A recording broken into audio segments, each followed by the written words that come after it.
vocación con que fuisteis llamados, con toda humildad y mansedumbre, soportándoos con paciencia los unos a los otros en amor, solícitos en guardar la unidad del Espíritu en el vínculo de paz, un cuerpo y un espíritu, como fuisteis llamados, en una misma esperanza de vuestra vocación, un Señor, una fe, un bautismo, un Dios y Padre de todos, el cual es sobre todos y por todos y en todos. Pero a cada uno de nosotros fue dada la gracia conforme a la medida del don de Cristo, por lo cual dice: subiendo a lo alto, llevó cautiva la cautividad y dio dones a los hombres.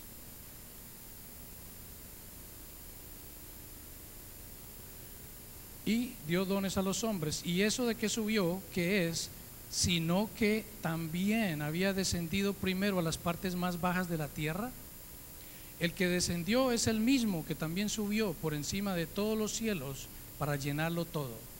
Y él mismo constituyó a unos apóstoles, a otros profetas, a otros evangelistas, a otros pastores y maestros, a fin de perfeccionar a los santos para la obra del ministerio, para la edificación del cuerpo de Cristo, hasta que todos lleguemos a la unidad de la fe y del conocimiento del Hijo de Dios, a un varón perfecto, a la medida de la estatura de la plenitud de Cristo, para que ya no seamos niños fluctuantes, llevados por doquiera de viento de doctrina, por estratagema de hombres, que para engañar emplean con astucia las artimañas del error, sino que siguiendo la verdad en amor, crezcamos en todo, en aquel que es la cabeza, esto es Cristo, de quien todo el cuerpo, bien concertado y unido entre sí por todas las coyunturas que se ayudan mutuamente según la actividad propia de cada miembro, recibe su crecimiento para ir edificándose en amor.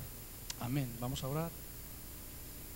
Padre de la gloria, santo y todopoderoso eres tú, Señor. Gracias, gracias una vez más por esta oportunidad. Gracias por este tiempo, gracias por la vida de mis hermanos aquí reunidos. Gracias, Señor, porque en tu voluntad y en tu soberanía has permitido que en este momento, en este tiempo y lugar, estemos aquí reunidos. Que tu Santo Espíritu, Señor, sea guiándonos, sea nos llevándonos a la comprensión de la Escritura, y no solamente a vivir, a oírla, sino a vivirla. Seas tú glorificado siempre, Señor, es por tu gracia y es para tu gloria. Es en el nombre de Jesús que oramos. Amén y amén. Pueden tomar sus asientos, queridos hermanos. El tema que he titulado esta enseñanza se llama: esforcémonos por preservar la unidad. La unidad es un tema hermoso. Las naciones del mundo entero han encontrado un lugar donde pueden discutir temas de interés y juntos poder llegar a acuerdos y en unidad poder tomar decisiones correctas que ayuden al mundo entero. Esto es este lugar que en 1945 se constituyó aquí en Nueva York, y esa es la Organización de las Naciones Unidas. Un año más tarde también se creó un fondo para la ayuda y la protección de lo que son los niños, y esa es la UNICEF. Todo con la intención y el propósito de unificarse en una misma campaña, en una misma meta. Y la unión fue el propósito de Dios en la creación. Cuando Él hizo la primera pareja, Él les dijo: serán una sola carne. Pero ¿qué pasa? Más adelante el pecado destruye esta unión. La mujer culpa a la serpiente y el hombre culpa a la mujer.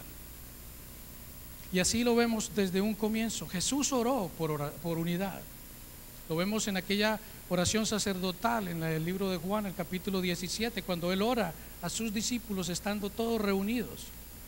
Y Él dice, Juan 17:20: no ruego solamente por estos, o sea, los discípulos, sino también por los que han de creer en mí por la palabra de ellos. Y ahí nos incluye a nosotros, los que habríamos de creer por la palabra de ellos. Pero dice una cosa muy hermosa en el versículo siguiente, versículo 21, dice: para que todos sean uno, como tú, oh Padre, en mí y yo en ti, que también ellos sean uno en nosotros, para que el mundo crea que tú me enviaste. En este mensaje del Señor Jesucristo, en aquella oración, hay 3 puntos rápidamente que vamos a ver aquí que es de gran interés para todos nosotros. Y vemos que la unidad trinitaria es el modelo de la oración de Jesús. Cuando Él dice, como tú, oh Padre, en mí y yo en ti. El amor por el Padre, del Padre por el Hijo, es aquel que ha glorificado a su Hijo, el que da testimonio de Él, el que honra al Hijo, como lo dice en Juan el capítulo 5. Y el amor del Hijo por el Padre es el que lo lleva a Él a la obediencia, a cumplir ese propósito del Padre antes de la fundación del mundo, y lo vemos en obediencia, no solamente en el Getsemaní, sino también camino al Calvario. La obediencia basada en el amor del Hijo por el Padre. Como segundo punto nos dice que también ellos sean uno en nosotros, o sea, que nosotros seamos unos en ellos, en otra palabra. Lo que quiere decir que si nosotros estamos en ellos, en el Padre y el Hijo, debemos reflejar la unidad de Dios. Ese es algo que tenemos que tener en cuenta, que si nosotros estamos en el Padre y en el Hijo, debemos reflejar esa unidad que ellos tienen mutuamente. Y también dice, para que el mundo crea que tú me enviaste. Y la unidad que existe, no solamente nosotros como seres humanos hechos a la creación de Dios, esa unidad que debemos tener con nuestras familias, con nuestros padres, esa unidad que tenemos que tener como pareja, esa unidad que debe reflejarse donde quiera que estemos, es el reflejo de que estamos en el Padre y en el Hijo, pero mayormente aquí en la iglesia, porque la unidad en la iglesia es un testimonio para que los demás crean en Cristo, así como la unidad suya, demostrándolo en su hogar, con sus hijos, con su familia, es un testimonio para que otros crean en Cristo, porque una iglesia desunida niega a Cristo. Y el amor es la base fundamental de la unidad. Lo vemos en la iglesia al inicio, cómo el amor y la unidad florecía en esta iglesia. Vemos que en un comienzo, precisamente cuando estaban en el aposento alto, cuando viene aquel viento recio, estaban los apóstoles todos unánimes, juntos en oración. Lo vemos en el capítulo 4, cuando la iglesia empieza a crecer, que todos no estimaban como suyo lo propio, sino que cada uno lo vendía, lo repartía y daba a aquellos que necesitaban. Nadie consideraba como suyo lo propio. Todos se sentaban en unidad a comer, a compartir. Todo era hermoso, juntos compartían todo. Pero vemos cómo más adelante esta unidad se va perdiendo. Vemos una iglesia donde en Corinto algunos se inclinaban por favoritismo con un apóstol, no, que yo soy de Apolos, que yo soy de Cefas, que yo soy de Pablo. Creaban discordia, divisiones, esa unidad se pierde. Y vemos como en Filipenses 2 mujeres de la congregación empiezan a discutir y a pelearse entre sí mismas. La unidad se va perdiendo, y es por eso que hay una exhortación a esforzarnos por esa unidad. La unidad que la iglesia primitiva tenía entre sí refleja que Cristo había estado con ellos. Pero aquí hay una pregunta muy clave. La unidad que nosotros tenemos como iglesia refleja que Cristo está en nosotros. La unidad que usted refleja en su hogar, la unidad que usted refleja con sus hijos, la unidad que usted refleja con sus vecinos, con sus semejantes, refleja que Cristo está en usted. La unidad es la base de mucho. La unidad es lo que representa a Cristo. Y si no hay unidad, eso está negando definitivamente a Cristo. Pablo habla de unidad, pero también nos dice que no todas las unidades son buenas. No todas. En el libro de Efesios capítulo 5, el apóstol Pablo comienza a darnos una muestra de lo que es la verdadera unidad. 5:2, Efesios 5:2. Dice, y andad en amor, como también Cristo nos amó y se entregó a sí mismo por nosotros, ofrenda y sacrificio a Dios en olor fragante. Ahí es como debe ser la unidad, sacrificándonos, amándonos como Cristo se entregó por nosotros. Pero a continuación él empieza a dar una muestra de lo que la unidad no debe ser, la unidad que no debe ser. Y está en el versículo 3, dice, pero fornicación y toda inmundicia o avaricia ni aún se nombra entre vosotros como conviene a santos. Da 3 advertencias: fornicación, inmundicia y avaricia. Pero continúa diciendo, dice, ni palabras deshonestas, versículo 4. Palabras deshonestas son aquellas vulgaridades que muchas personas de afuera, personas que son inconversas, personas que viven en lo pagano, viven hablando continuamente. Es más, no pueden decir una palabra en muchos lugares, una expresión o cualquier palabra, si no tienen que anticipar algo a lo que ellos consideran que es lo cool o lo moderno de este tiempo. Dice también, ni necedades, que se refiere a charlas, de esos charlas que no tienen sentido, charlas que no llegan a nada, no edifican. Dice, ni truanerías, que no convienen. Estas truanerías son chistes de doble sentido y en muchas ocasiones de contenido sexual. Sino antes vienen acciones de gracias. Y por eso concluye él en el versículo 7, dice, no seáis pues partícipes con ellos. Esta es la unidad que el apóstol Pablo le transmite a esta iglesia y nos transmite a nosotros, que no debemos ser partícipes con ellos. Cada vez que se presentan estas situaciones, y muchas veces se ven también dentro de las iglesias, y surgen disciplinas, pero estas disciplinas muchas veces no gustan y llevan también a divisiones. La unidad es amenazada, se discuten, se disciplinan por cuestiones morales y la unidad es amenazada. Pero cuando nosotros analizamos qué en común pueden tener la luz con las tinieblas, qué puede tener en común la justicia y el pecado, es por eso también que el apóstol Pablo concluye en 2 de Corintios que no nos unamos en yugo desigual. No nos unamos en yugo desigual. Vamos a entrar en el tema. Efesios 4:1 dice, yo pues, preso en el Señor, os ruego que andéis como es digno de la vocación con que fuisteis llamados. El apóstol Pablo se encuentra en Éfeso, se encuentra preso en Roma. Él no puede asistir a esta iglesia por cuestiones obvias, pero él escribe y él envía este mensaje a una iglesia donde había una congregación mixta. Habían judíos convertidos al cristianismo y habían gentiles, que son los griegos, que se habían unido también a la iglesia.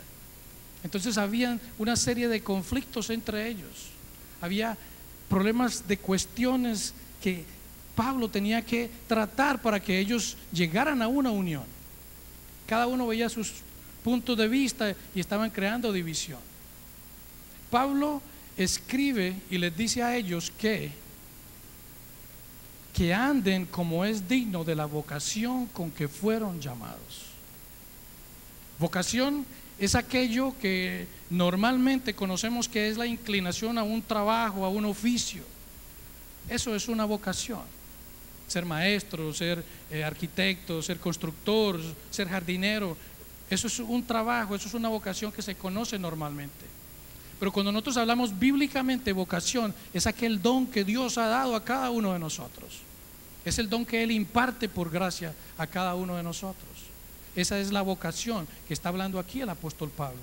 Y Pablo no decía que el evangelio que él predicaba era porque él era muy inteligente, porque él era sabio, porque se había educado con los mejores de aquel tiempo, que él había estado con Gamaliel. No, él reconoce claramente que ese don no es de él, que ese don es dado por Dios.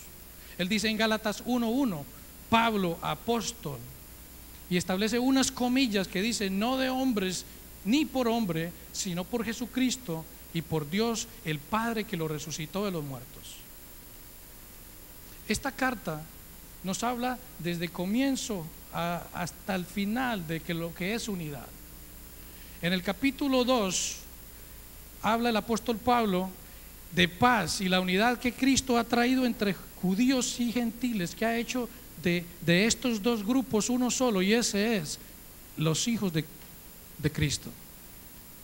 Ya no son judíos, ya no son gentiles, ahora son de la familia de Cristo. Ha unificado eso. En el capítulo 5 el apóstol Pablo habla de unidad entre Cristo y la iglesia, la unión que debe existir entre Cristo y la iglesia, y pone como ejemplo o tipifica lo que es el matrimonio. para identificar esta unidad que existe entre Cristo y la iglesia. En el capítulo 6 habla de la obediencia como vínculo de unidad, cómo debemos comportarnos nosotros como empleados hacia nuestros jefes y cómo los jefes deben comportarse contra sus empleados en una manera de unión para que de esta forma puedan glorificar a Cristo. Vamos a estudiar lo que Pablo deseaba y desea para nosotros en 3 puntos. Primero, él nos llama a buscar la unidad con diligencia. Y es por eso que él dice en Efesios 4:1: os ruego que andéis como es digno de la vocación con que fuisteis llamados. Es un ruego del apóstol Pablo. Él no está diciendo vivan unidos, traten de estar unidos. No, él está diciendo os ruego. Es una súplica de Pablo que andemos en la unidad, que vivan como es digno de la vocación con que fuisteis llamados. O sea, que debemos vivir de acuerdo a ese don que Dios nos ha dado a cada uno de nosotros. Si usted está aquí, es porque usted en algún momento ha sido llamado por Dios. Y si usted ha sido llamado por Dios, usted debe vivir de una manera digna de ese llamado. Estamos llamados a ocupar esa posición, a ser reflejo de quién Cristo es. Lo que Pablo está diciendo en otras palabras es: vivan dignamente de acuerdo a ese don que Dios ha puesto en cada uno de ustedes. Cuando este andéis que está hablando el apóstol Pablo es el significado de todo el conjunto de las actividades que usted realiza en su vida. Es un caminar diario, es un mostrar diario de que somos dignos de la vocación con que hemos sido llamados, de ese don, esa capacidad que nos ha dado Dios. Digno también significa ser merecedor de algo o corresponder al mérito o la condición de alguien. Nosotros debemos corresponder a lo que Cristo hizo por nosotros en la cruz, a llevar nuestro pecado, a llevar la ira de Dios, llevar nuestro castigo y después de su muerte atribuirnos su justicia a cada uno de nosotros. Debemos vivir de una manera digna que reflejemos esto que el Señor Jesucristo ha hecho por nosotros. Pablo le dice a los Filipenses 1:27: solamente que os comportéis como es digno del Evangelio de Cristo. Es una exhortación que nos comportemos como es digno del Evangelio de Cristo. Porque muchas personas hablan de hermanos cristianos que son indistinguibles de otros tipos de personas que andan en la calle.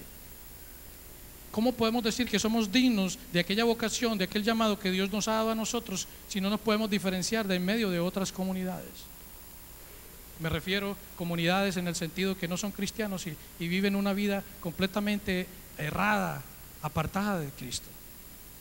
Y Él les dice: para que o sea que vaya a veros o que esté ausente, aquí está la forma de comportarnos dignos. Dice: que estéis firmes en un mismo espíritu, que nos mantengamos unidos en un mismo pensamiento, en una misma idea, en una misma enseñanza, en una misma doctrina. También continúa diciendo: combatiendo unánimes por la fe del Evangelio.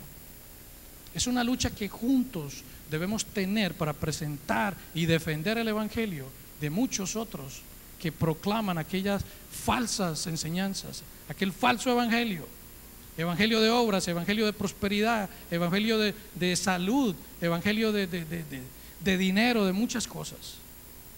Tenemos que estar unidos para presentar el evangelio correcto al cual fuimos todos llamados. Y no solamente eso, Él le dice a los colosenses en una exhortación también.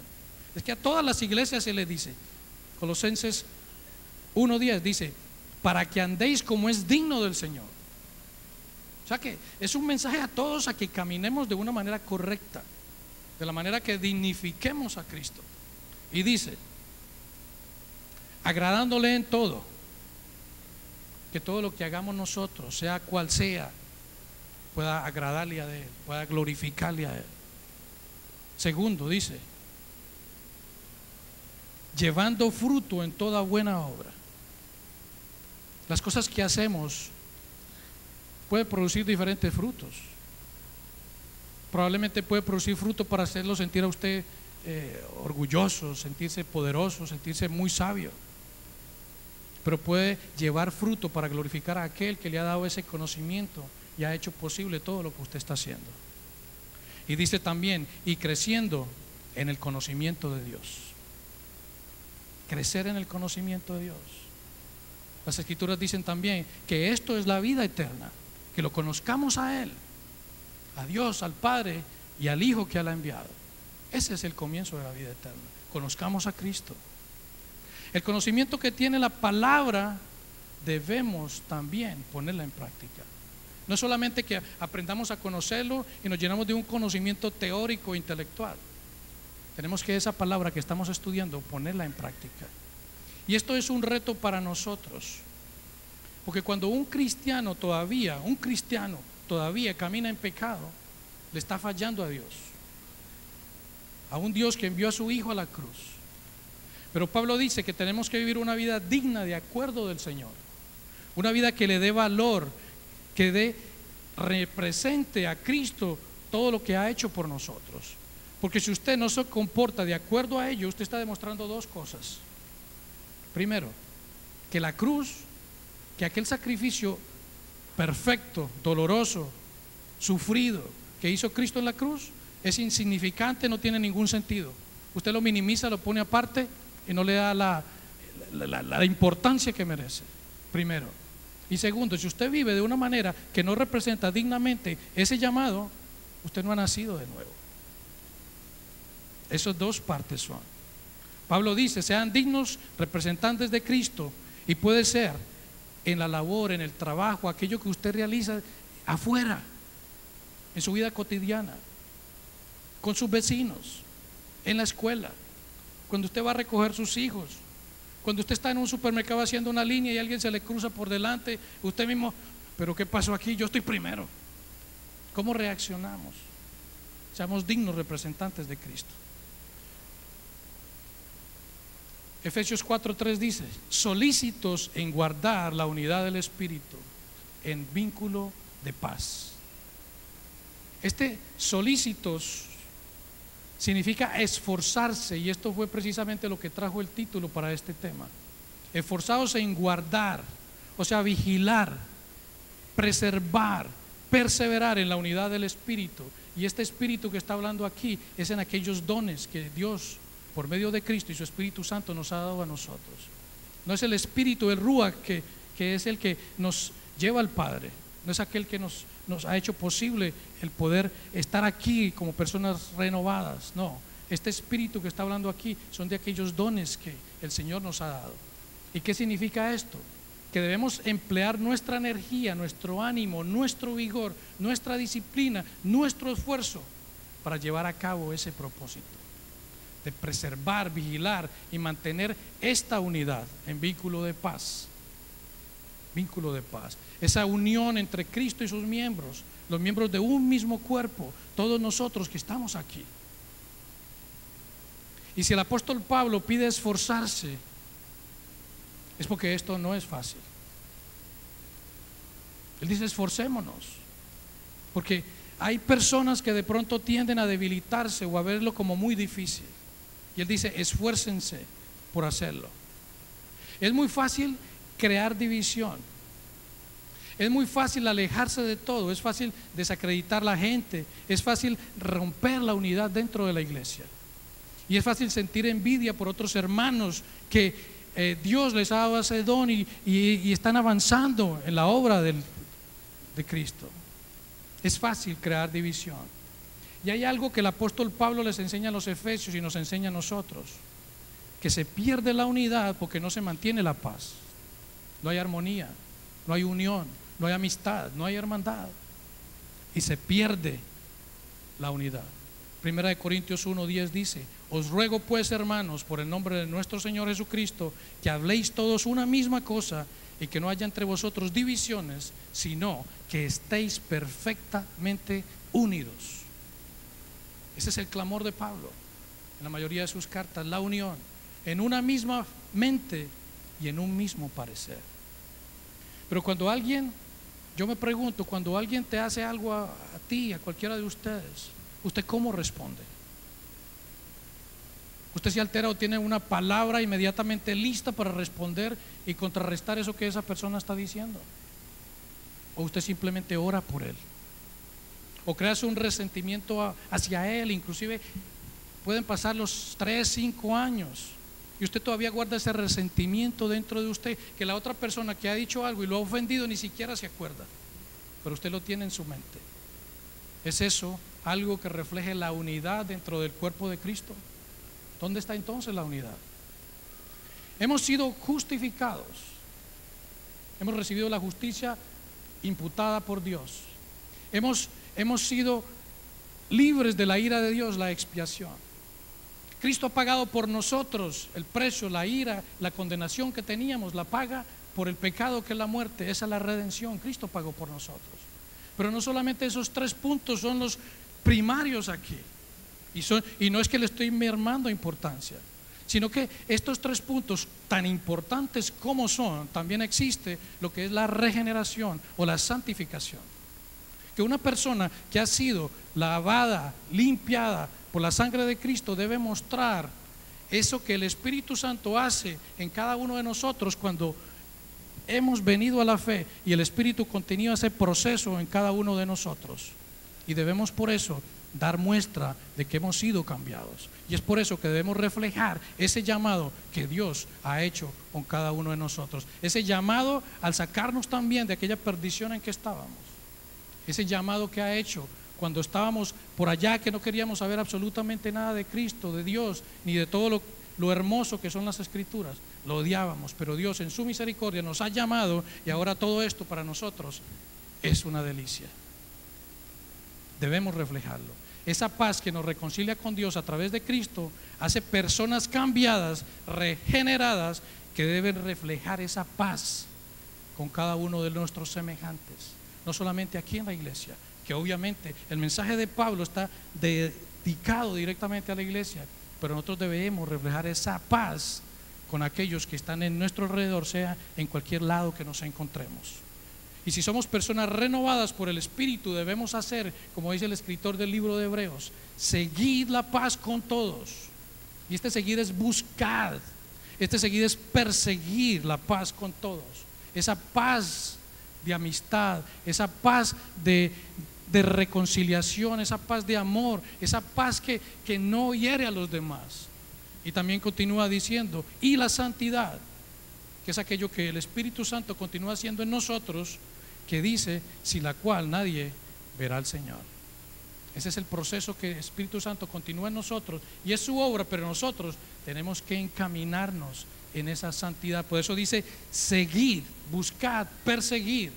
Esa es la responsabilidad nuestra, es un don que Dios lo da, y Él lo hace a través de su Espíritu, pero nosotros tenemos la obligación de perseguir y caminar en santidad.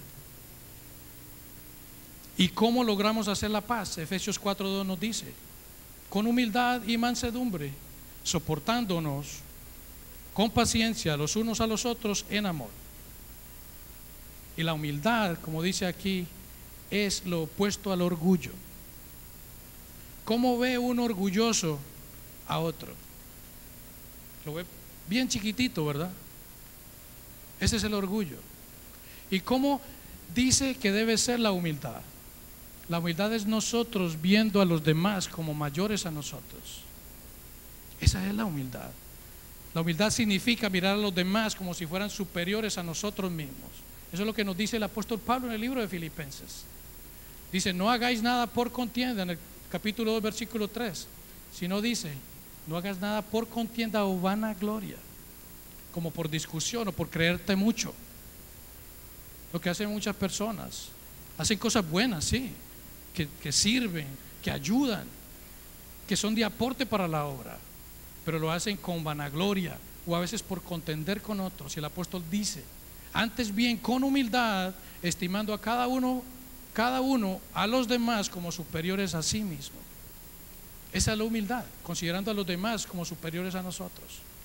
La humildad y la mansedumbre no son virtudes morales, no son virtudes morales. Ese es el fruto del Espíritu de Dios que estaba en Cristo inicialmente y que ahora debe estar en cada uno de los hijos de Él, aquellos que han sido redimidos por la sangre de Cristo.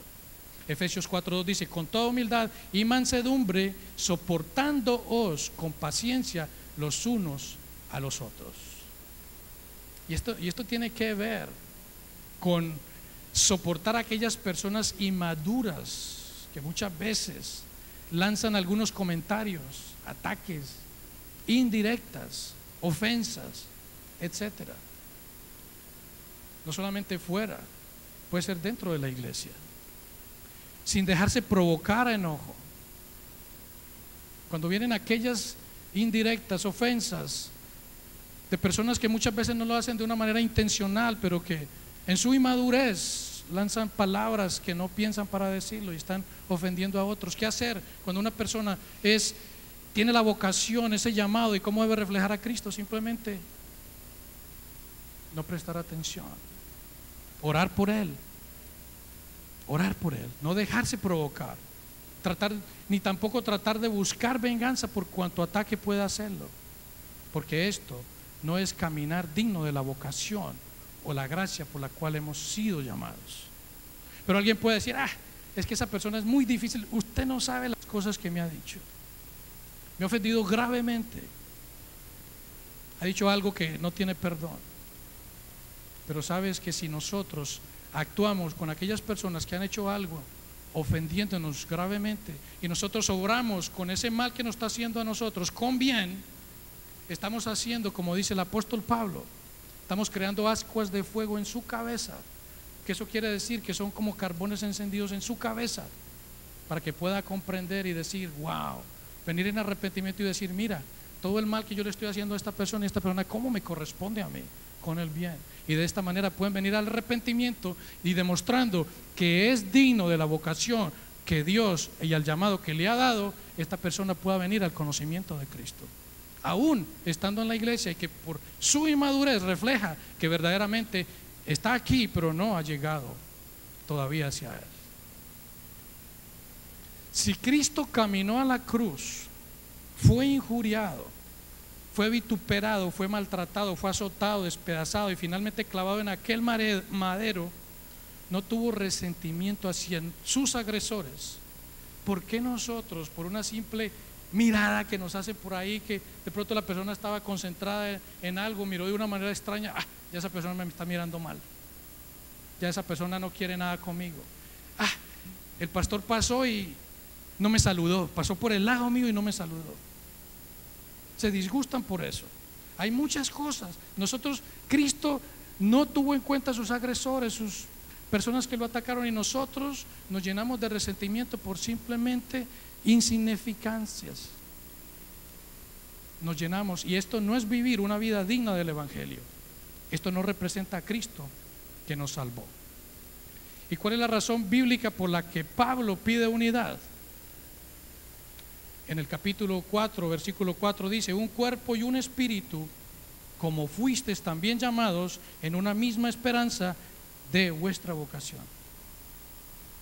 Esa vocación por la que hemos sido llamados, esa misma esperanza de nuestra vocación, en un cuerpo y un espíritu, es por la que hemos sido llamados. Un cuerpo es la iglesia de la cual lo sostiene todo. Cristo es ese cuerpo, la cabeza de la iglesia. Un espíritu, el Espíritu Santo que da vida a la iglesia, que actúa en el cuerpo y que convence del pecado y nos ilumina y nos regenera y nos da vida y nos sella y nos incorpora a este cuerpo que es la iglesia.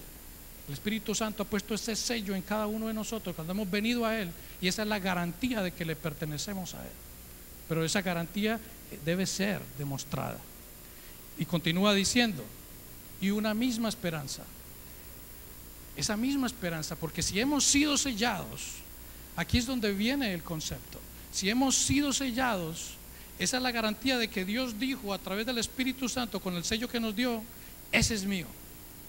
Y si ese es mío, ese va a continuar hasta el final, y esa es la esperanza que todos tenemos. Pero esa esperanza que todos tenemos debe ser recibida con gozo, debe ser vivida, debe ser reflejada y debe ser digna de la vocación y el llamado que cada uno de nosotros tenemos. Efesios 1:14 dice que ese sello que nos ha puesto el Espíritu Santo es las arras de nuestra herencia hasta la redención de la posesión adquirida para alabanza de su gloria. Ese sello que ha puesto Dios en nosotros y esa redención que Él nos ofrece es la redención para que Cristo sea alabado. Y por esa misma razón debemos reflejarlo aquí en la tierra. Y Pablo continúa diciendo, 4:5, un Señor, solo Jesús como mediador. Un solo Señor, no hay más nadie, lo hemos dicho muchas veces. Hay un solo mediador entre Dios y los hombres y ese es Cristo Jesús, ese es el Señor. Una fe, lo que hizo Cristo en la cruz, en sustitución nuestra, al llevar nuestro pecado, al llevar la ira de Dios y al llevar la muerte que nosotros merecíamos en aquel madero. Esa es la fe, y que a través de su resurrección nos ha dado su justicia, y por tal razón tenemos vida, vivimos hoy en día y tenemos la esperanza. Un bautismo es la demostración pública de que usted cree en Jesús. Eso es lo que hacían los antiguos. Lo vemos en el libro de Juan. Al principio, cuando Juan el Bautista, todos venían a bautizarse. Cuando llegó Cristo, Cristo fue el primero que se bautizó. Muchos venían. El bautismo es la representación de que hemos creído en Cristo, creemos en esa fe, creemos en ese Señor y creemos en ese Salvador. El bautismo es la demostración pública de que todas estas cosas están en nosotros, porque el bautismo tampoco es algo que salve. Muchas personas creen o tienen el concepto de que el bautismo es el que da la salvación, y no es así. No es así. El libro de Marcos, capítulo 16 dice esto, que nos advierte o nos da la convicción de que el bautismo no salva. Marcos 16 dice: el que creyere y fuere bautizado será salvo. El que creyere y fuere bautizado, primero la fe, el creer, se bautizar es la demostración de que hemos creído, será salvo. Pero miren lo que continúa diciendo, dice: mas el que no creyere será condenado. Se bautizó, pero si no cree, será condenado. El bautismo no salva, es simplemente la demostración de que hemos creído y tenemos fe en nuestro Salvador. Y este es solo Dios, un Dios y Padre de todos, el cual sobre todos y por todos y está en todos, como dice Efesios 4:6, es ese solo Dios, el Dios todopoderoso, Jehová, Yahweh, Adonai, Elohim, Hashem, el Dios todopoderoso, el creador del universo. Ese es el Dios y Padre de nuestro Salvador Jesucristo, el único Dios que es todopoderoso, soberano y que lo controla todo, y que es Dios en medio de otros dioses. La iglesia local es este lugar donde nos reunimos, este recinto donde todos nosotros estamos aprendiendo de la palabra del Señor. Pero la iglesia es aquel cuerpo por el cual Cristo dio su vida. Y si una persona es verdaderamente cristiana, ha recibido el Espíritu como sello, que es una garantía, ya lo dije anteriormente. Un verdadero cristiano es nacido de nuevo, y un verdadero cristiano es hermano o hermana de otros verdaderos cristianos. O sea que en esto se refleja la unidad, se refleja la unidad. Y en nuestro esfuerzo de conservar la unidad, viviendo en armonía sin lastimarlos los unos a los otros, estamos reflejando a Cristo. Estamos siendo dignos del llamado que Dios nos ha dado. Y durante mi andar en los caminos del Señor, ya hace algún tiempo, he visto personas con un deseo de desempeñar funciones que sí, son valiosas para la obra.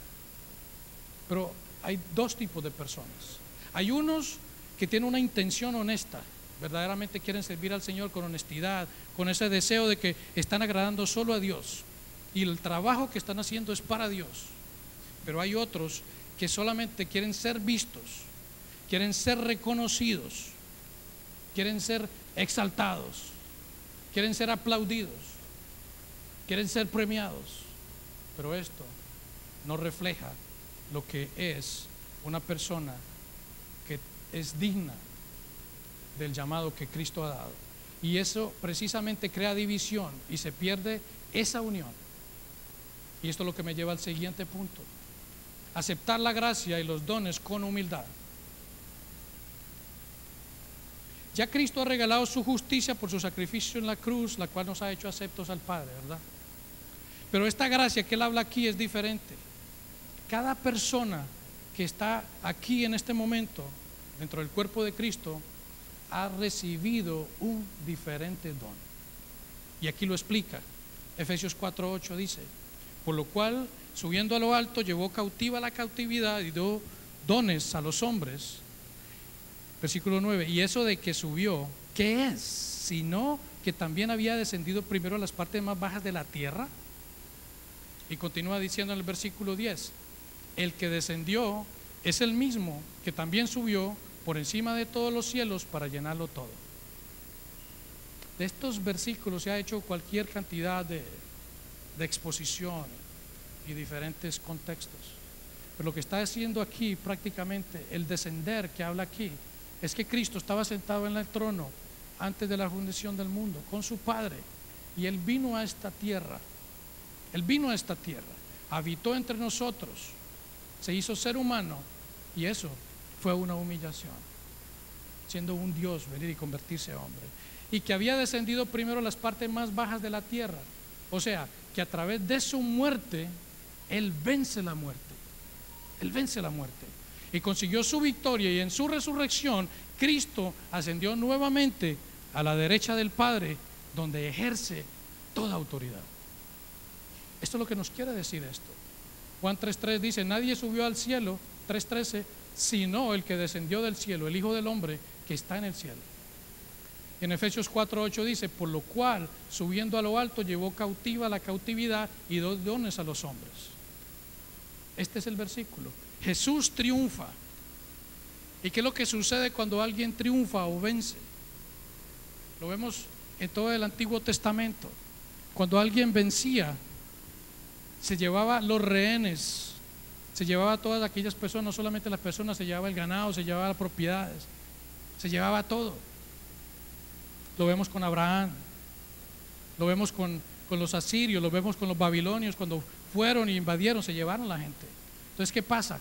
Cuando Cristo viene y Él muere y vence en la cruz, y Él resucita en su victoria, Él nos ha llevado a nosotros, y en ese llevar, estando con Él, Él nos ha dado dones, y esos dones los ha devuelto y los ha puesto aquí en la iglesia. ¿De dónde saco yo esto? La misma palabra nos lo explica. La misma palabra nos lo explica. Vamos a verlo en Números 8:6, desde donde el apóstol Pablo hace esta comparación. Jehová habló a Moisés diciendo, en versículo 6 dice: toma a los levitas de entre los hijos de Israel y haz expiación por ellos. Dios de las tribus saca, de esas 12 tribus saca a los levitas y hace expiación por ellos, los purifica, los limpia. Y después, ¿qué sucede? Números 18:6 dice: porque he aquí, yo he tomado a vuestros hermanos los levitas de entre los hijos de Israel, dados a vosotros en don de Jehová, para que sirvan en el ministerio del tabernáculo de reunión. Es lo que sucede con Cristo. Cristo nos ha tomado a nosotros, nos ha purificado, nos ha dado dones y los ha vuelto a poner a nosotros aquí dentro de la iglesia para que sirvamos. Todos los hombres y mujeres escogidos por Dios desde antes de la fundación del mundo, Cristo los ha tomado y los ha hecho sus cautivos y les ha dado dones, y luego los ha puesto como regalo aquí dentro de la iglesia. Y eso es lo que tenemos que hacer. ¿Somos nosotros acaso dignos del llamado que Dios nos ha dado? ¿Estamos cumpliendo nosotros aquellos dones, con aquellos dones que Dios nos ha dado para poner dentro de la obra? ¿O simplemente los estamos guardando, los estamos archivando, o estamos utilizándolos en otra parte para gloria propia y no la de Cristo? Estamos en una iglesia que continuamos creciendo, estamos trabajando. Este cuerpo no se mueve solo, porque como dice la palabra más adelante en Efesios 4:11, dice: y Él mismo, o sea Dios, constituyó a unos apóstoles, a otros profetas, a otros evangelistas y a otros pastores y maestros. Y en esta diversidad de dones que Dios ha dado, no solamente dio apóstoles, profetas, pastores, maestros, evangelistas. Él ha dado también misioneros. Él ha dado administradores que trabajan en este lugar. Él ha dado personas que están en la escuela bíblica de los niños. Él ha dado personas que se ocupan del mantenimiento de este lugar. Él ha dado hermanos que se esfuerzan por traer la alabanza a nosotros. Él ha dado hermanos que sirven en el centro de Miriam.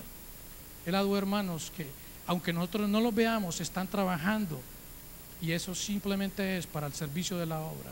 Y eso es lo que necesitamos, una iglesia unida, fortalecida, que cada uno ponga al servicio de esta misma obra aquellos dones que Dios le ha dado. Esos dones no son únicos suyos para que se enorgullezca o se sienta que son suyos, como dice el Señor. ¿Qué tienes que no hayas recibido? Y si los has recibido, ¿por qué crees o actúas como si no los hubieras recibido? El Señor Jesucristo también dijo: una casa dividida entre sí se cae. Se cae. Si no estamos unidos, esta casa se cae. Y el Señor Jesucristo dijo también: el que no está conmigo, en mi contra está. O sea, que tenemos que unirnos como congregación para seguir adelante y levantar la obra que el Señor ha puesto en este lugar. Es un llamado a cada uno de nosotros. Es lo que el apóstol Pablo está hablando. Y él continúa diciendo: ¿con qué fin hace esto? Dice: a fin de perfeccionar a los santos para la obra del ministerio, para la edificación del cuerpo de Cristo, para la edificación de todos los que estamos aquí.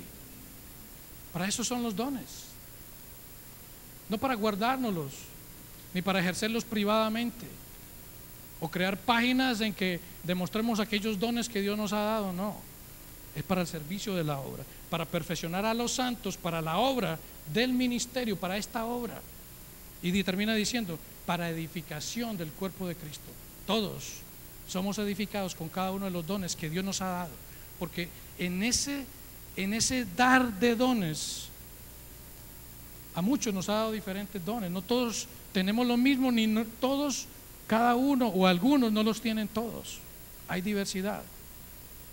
No es que seamos un ojo gigante o seamos una nariz gigante, no. O una pierna va a caminar independientemente sin la otra. No, todos tenemos que vivir juntos, unidos. Esa es la llamada. Por eso es que la exhortación dice: con toda humildad y mansedumbre, soportándonos con paciencia los unos a los otros en amor.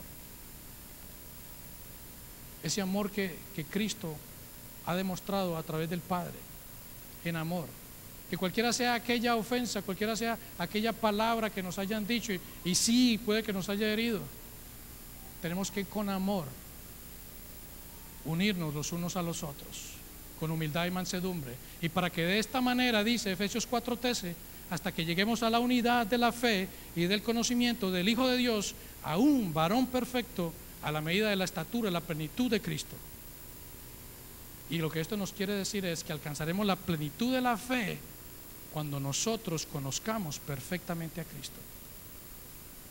Y en esa madurez es que creceremos.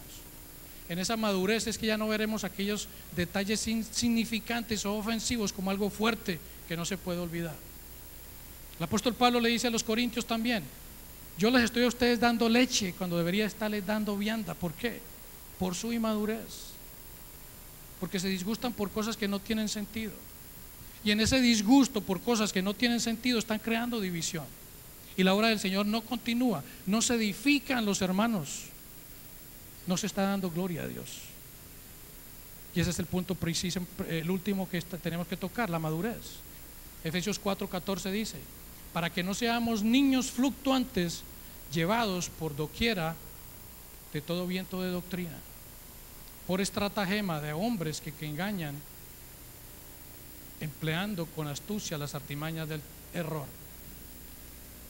Esa madurez que nos muestra Cristo cuando lo conocemos a través de la Escritura nos hace caminar como adultos, no como niños, libres de aquella inmadurez, libres de aquellos detalles que a veces, en vez de parecer hermanos adultos, parecemos niños que andan discutiendo o disgustándose por tonterías.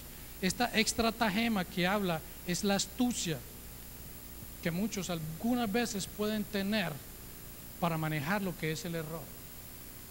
Y se basan de cualquier detallito que alguien puede haber tenido sin tener la intención de hacerlo para atacar. En el contexto está hablando de no dejarnos llevar de alguna enseñanza de afuera, de un falso evangelio, porque conociendo la verdad de las Escrituras, conociendo a Cristo, conociendo esa única fe verdadera, conociendo lo que Dios ha hecho a través de Cristo para redimir a pecadores como nosotros, conociendo la estructura del evangelio, no puede haber ninguna corriente de doctrina que nos pueda sacar de la misma. Pero en esa madurez o inmadurez puede haber personas que vienen y convencen a otros de que en esa iglesia son como muy exigentes, son como muy dados a la santidad. En esa iglesia exigen mucho. Vámonos para otra que como que allá son más suaves, tratan con más cariño a los que vienen a escuchar, los endulzan, los hace sentir bien, los hace sentir campeones, les levantan el estima y se van porque se sienten ofendidos, se sienten disgustados porque la misma palabra les toca y les hace ver cómo están caminando. Efesios 4:16 dice: de quien todo el cuerpo bien concertado, o sea, ajustado, esto es lo que significa concertado, adherido, consolidado y unido entre sí por todas las coyunturas que se ayudan mutuamente según la actividad propia de cada miembro, recibe su crecimiento para ir edificándose en amor. El apóstol Pablo está haciendo una tipología de lo que es el cuerpo humano. Nosotros en nuestra rodilla tenemos ligamentos, nosotros en nuestros codos también. Esos ligamentos son los que alimentan precisamente y permiten que la rodilla pueda tener flexibilidad. Esa que está dándole esa flexibilidad, eso que le está dando la vida a la rótula y a la rodilla completa, es lo que la alimenta. Y lo que él hace aquí es que para mantener la unidad nosotros como cuerpo, ese ligamento es Cristo. Y si Cristo no es ese ligamento que une no solamente partes importantes del cuerpo, como lo es el hígado, como es el corazón, como lo son los riñones, no estamos haciendo nada. Simplemente vamos a hacer cuerpos que están tembleques y que se están moviendo separadamente el uno por el otro, un brazo moviéndose por allá, una pierna moviéndose por allá, una oreja dando vueltas, la nariz volteando para allá. Como cuerpo de Cristo, si vamos a trabajar, tenemos que trabajar unidos, porque el cuerpo en unidad no puede sin unidad no puede funcionar. Nuestro cuerpo humano, si no está unidificado, si no está solidificado y está alimentado por esas coyunturas, no funciona. Y lo mismo es aquí. Si esta iglesia no está unida por la coyuntura que es Cristo, no funcionará. Tenemos que unirnos más a Cristo. Tenemos que caminar más en Cristo. Tenemos que conocer más a Cristo. Pero no solamente todo esto, tenemos que vivir como Cristo. Tenemos que vivir como Cristo. Finalmente, el evangelio no solamente justifica a una persona por los méritos de Cristo en la cruz y su resurrección. Él transforma. Antes de nacer de nuevo estábamos cautivos por el pecado. Antes de nosotros venir al evangelio y nacer de nuevo éramos esclavos del pecado. Pero ahora somos esclavos de Cristo, lo que es libertad. El estar esclavos en Cristo significa que tenemos libertad. ¿Pero libertad a qué? Estamos libres de los pecados anteriores. Estamos libres de ser egoístas y enfocarnos solamente en nosotros mismos. Estamos libres de la condenación. Estamos libres de culpa, libres de engaño, de aquellas doctrinas falsas que puedan venir a nosotros. Somos cautivos de Cristo y devueltos a la iglesia con los dones que Él nos ha dado. Somos esclavos de Cristo, somos cautivos de Cristo, pero Él nos ha devuelto a la iglesia con los dones que Él ha querido. Yo sé que hay muchos que son cristianos, pero ven el camino muy difícil y batallan contra sus metas. Tienen metas fijas, sí. Y es normal, ¿no? Todos nosotros secularmente hemos estudiado, nos hemos preparado para algo.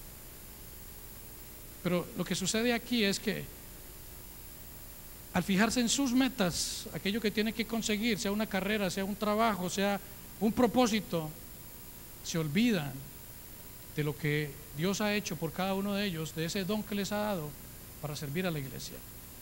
Para ellos es más fácil aquello que ofrece secularmente el mundo y se les hace difícil aquello que pueden aportar o usar para la obra de Dios.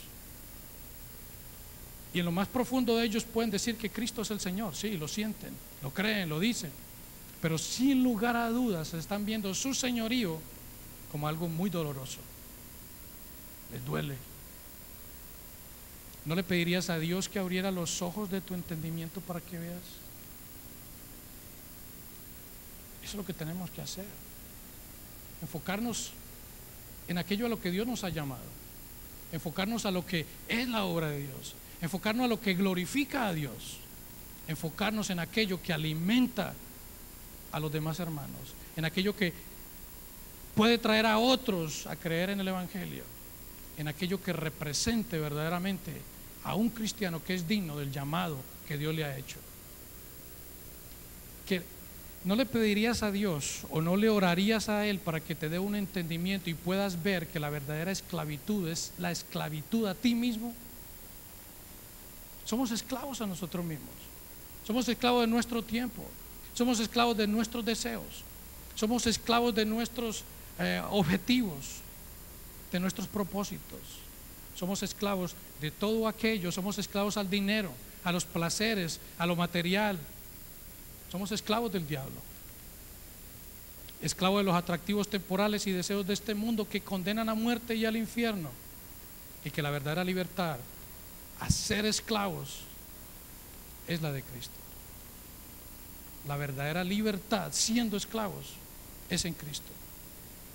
Es en Cristo, esa es la verdadera libertad. Aquí puede haber muchas personas que han venido al Evangelio recientemente también. Yo sé que las hay. Y para estas personas yo pediría, personas que no entienden tal vez lo que estemos hablando, yo pediría a ellos que por favor le pidieran al Señor que tuviera misericordia de ellos como pecadores, que les enseñaran o que le dijeran a Dios que lo tomen como cautivo y les digan simplemente que son de Él y que lo devuelvan con esos dones para la iglesia. Hermanos, esforcémonos en guardar la unidad en espíritu de paz, valioso para el cuerpo de Cristo. Amén. Gloria a Dios. Romanos capítulo 3 versículos 19 al 26. Ahora bien, sabemos que todo lo que dice la ley lo dice a quienes están sujetos a ella, para que todo el mundo se calle la boca y quede convicto delante de Dios. Por tanto, nadie será justificado en presencia de Dios por hacer las obras que exige la ley. Más bien, mediante la ley cobramos conciencia del pecado. Pero ahora, sin la mediación de la ley, se ha manifestado la justicia de Dios, de la que dan testimonio la ley y los profetas. Esta justicia de Dios llega mediante la fe en Jesucristo a todos los que creen. De hecho, no hay distinción, pues todos han pecado y están privados de la gloria de Dios. Pero por su gracia son justificados gratuitamente mediante la redención que Cristo Jesús efectuó. Dios lo ofreció como un sacrificio de expiación que se recibe por la fe en su sangre, para así demostrar su justicia. Anteriormente, en su paciencia, Dios había pasado por alto los pecados, pero en el tiempo presente ha ofrecido a Jesucristo para manifestar su justicia. De este modo, Dios es justo y a la vez el que justifica a los que tienen fe en Jesús. Arrepiéntete y ven a Jesús.